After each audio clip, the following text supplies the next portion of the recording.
Hey, what's up friends, Moses here from Driver Success. I hope and pray that you guys are doing well. So my truck is still in the shop, so today I'm also borrowing a truck and I find it really interesting. First and foremost, I'm having a trouble signing into this ELD. Let me first restart it. But there are some things I want to show you on this truck. This is a different truck from the one they gave me when today's Monday. I didn't work yesterday. The one they gave me on Saturday. So I wrote up my truck. When I came in on Saturday morning, it wasn't like starting. So I wrote it up, but they just started working on it today. So today I have to borrow another truck, but I found some interesting things on it that I want to share with you and kind of give you my 2 cents about them. Okay, so let me first something right here. Okay, let's look at some things right here. First and foremost, I want you to look at where is it? Look right here. You see this? And then I want you to look right here. Those right there, right? And then I want you to look right there on the mirror. And then I want you to look right here. And then look right there. And then come and look right there. And then come and look right there. And then come and look right here. I got a sensor, 3/4. I'm gonna have to call the reefer team and ask them about that sensor. Sometimes they can clear it on their end. They can know exactly what it is and if they need to clear it. What's that? 15784. So I'm gonna call them and see. So I talked to the reefer team, and according to them, that sensor is to do with the fuel level. So as long as I top it off, it should go away. But since I have 3/4 of a tank and this is a live unload, I'm not gonna top it off right now. I'm just gonna go for my live unload so that I can be on time for my delivery. Right now it's 3:02. My delivery is for 5:15. So I just have, hopefully I have enough time to make it to my delivery in time. And so when I'm done with that, that's when I'll top it off.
Sometimes when you arrive early, Walmart will tell you to wait. So I figured instead of me going inside and then have them turn me around to come and wait, I'll just wait a few minutes and then I'll go in so that they don't have to turn me around. So right now it's about 8 minutes to 5 o'clock. I'm just gonna go get in line. There's I think one truck right now in line.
have, according to the gentleman that is at the gate, doesn't have the number that he wants.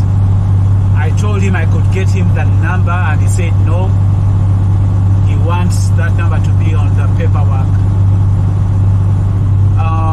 Usually I know that the way this paperwork is, you know, like it's a double, I think double page. So right now I only have the front page, I don't have the back side. And I looked in the app to see if I could be able to find the back page so I can email it to them, and I can't find, the app doesn't have it. In other words, it wasn't scanned in. So I'm gonna have to contact dispatch and see if they can get me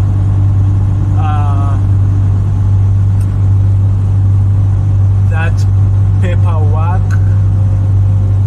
Other than that, it looks like they are rejecting the load because of that. So I don't know, let me see how this is gonna play out.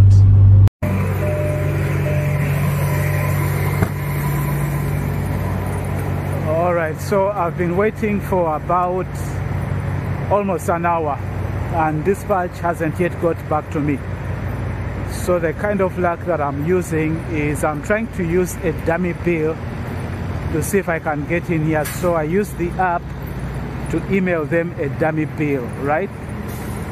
So I figured I better come back. I was outside waiting for dispatch.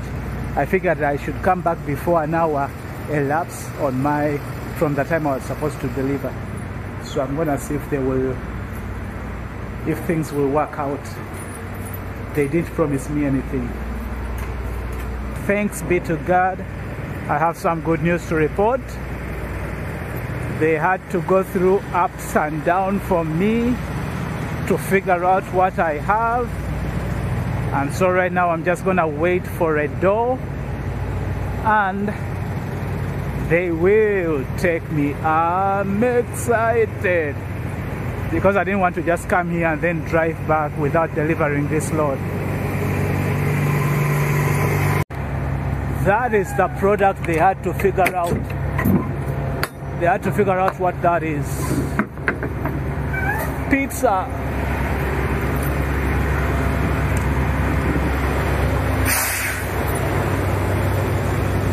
$335. Okay, so I know that at the beginning of the video I promised to give you my 2 cents concerning those scratches and the dents that I was seeing on the truck, but for some reason I didn't get the time to do it on that particular day. So I just thought I would come in and give you my 2 cents concerning those dents and the scratches that I saw on the truck. So my thinking as I was looking at that truck and going around it, and by the way, the last couple of days, last 2 weeks, my truck has been in the shop. It has a problem with, you know, like giving up certain codes, and so it doesn't start when I try to start it.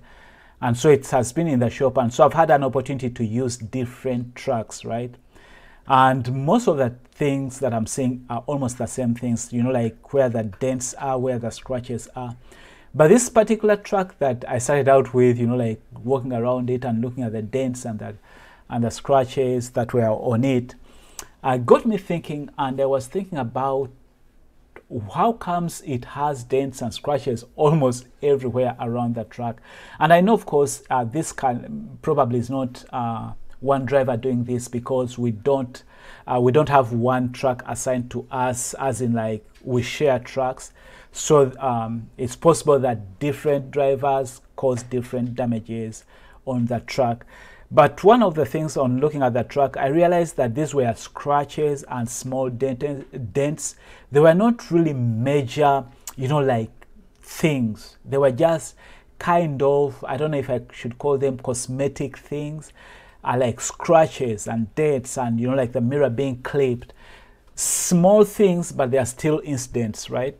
And so when I was thinking about it, I remember reading somewhere about a driver. He was, you know, like telling us about his story, how he got into an accident. And I think he had been driving, I don't remember if it was for 1 year or 2 years. And so he got into an accident, and they called him in, you know, like the safety people called him in to try and figure out what his side of the story is and what caused the accident. And, you know, like as they were questioning him, in writing the story, he was saying that they told him that most of the accidents that are caused by, you know, like experienced drivers, and by experience I mean those that have been driving for at least 1 year and above, most of the accidents are caused, that they told him that most of the accidents are caused by drivers who have, when they get at their, I think they said second year, I don't remember if it was first, but I want to say, I think it was second year, that as soon as they hit that second year, you know, like mark, that's when drivers start making mistakes. And, you know, like when I read that, I looked back at my career and I realized that it's kind of, I think, the same thing that happened to me when I got to that, you know, like second year mark. I think between the first year and the second year, that's when I had some, you know, like some very small but kind of accidents, not accidents, incidents, I would say, right? Where you end up scratching a truck, where you end up doing something. It may be a minor thing, but something that really can cost the company, or does cost the company money. And of course, it's also going on your record, because when you report it to safety, it's on your record. I realized it was the same thing.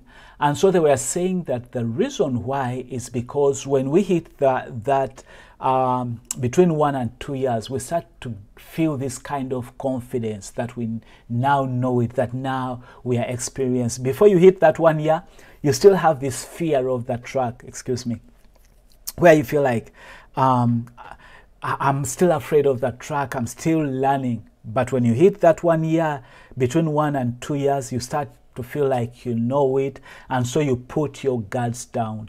And that's when people start getting, you know, like small accidents, or they start messing up in ways that they hadn't messed up before. And sometimes you wonder, how comes the new drivers are not making the mistakes that I'm making as an experienced driver? Because at that time, you think you know it all.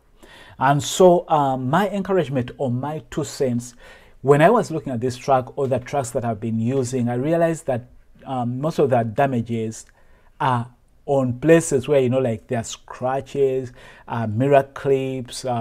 Again, I have actually, there are videos that I need to edit and put as I've been, you know, during these past days.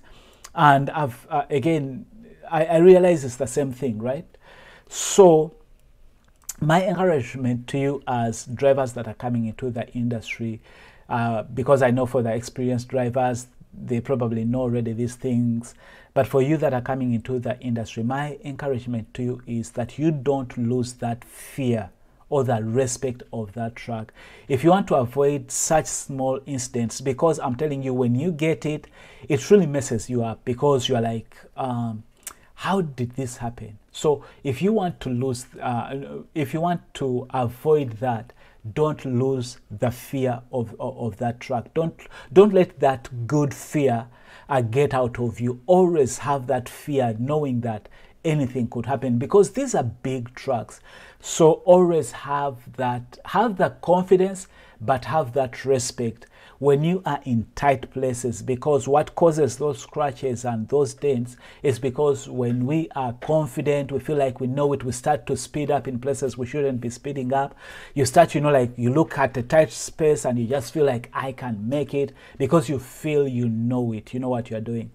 If you find me backing up or going through tight spaces, you may think I'm a new driver, because I take my time, I go slow, I don't care what other people are doing or what other people think, because I know I have made those mistakes in the past. And I think that is what helps. As you get experience, you realize what really is important. You realize that you being a professional and being a good driver is not being fast and trying to show your skills off. It's about making sure that you get out every situation, safely. So for me, at least, that's what experience is teaching me. And I think when you talk to people that have been driving for a long time, like the people that are the ones that have 3 millions and 5 million, 4 million safe driving miles, they probably, one of the things that they will tell you about is to be patient. That is one of the things that you have to learn, to be patient. Be patient and get out safely. Be patient and get out safely. That is all you can do to really help you keep that truck and keep yourself safe.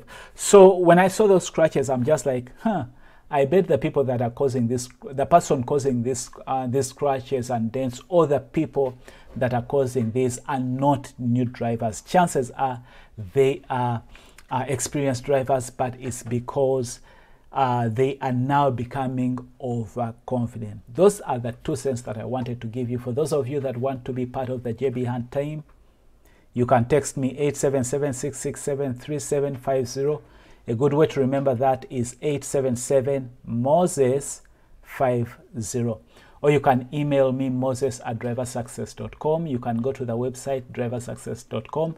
There is a contact form you can fill in to send me. Text is really the best way to get in contact with me. Calling me can be very hard.